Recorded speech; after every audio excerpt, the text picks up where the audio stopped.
မိဘကိုကျွေးလို့ရတယ်တိတတ်တဲ့သားသမီးတွေမိဘကိုကျွေးမွေးဆောက်ရှောက်ထားကြတယ်ဆောက်ရှောက်တယ်ကျွေးမွေးတယ်ဒီနှစ်ခုကိုဆက်လို့ရဆက်လို့မရတာဘာတော့ဆိုဒီလောကကြီးကိုလာခွင့်ပေးတယ်ဆိုတာကြတော့ဘယ်သူမှဆက်လို့မရ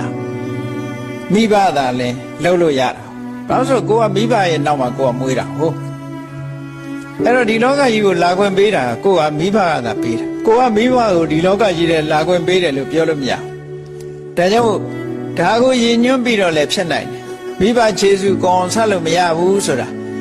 တခြားနည်းတွေနဲ့အာပါရကဘောဓကဆိုတာအတုံးလှဲ့လှုပ်ပေးလို့ရတယ်သို့သောဣမတလောကတဓာတိတာတော့ဒီလောကကြီးကိုပြတယ်ဆိုတာကြတော့ဒီဟာဘလုံးမပြန်ဆက်လို့မရမိဘဟာပထမဆုံးကိုယ်ပေါ်လှုပ်ပေးတဲ့ပုဂ္ဂိုလ်သားလေးဖြစ်တယ်ပေါ့အေးဒါကြောင့်မို့မြတ်စွာဘုရားကခြေအောင်ဆက်နိုင်တဲ့ဤတနည်းဆိုတာကိုဟောထားတာကတော့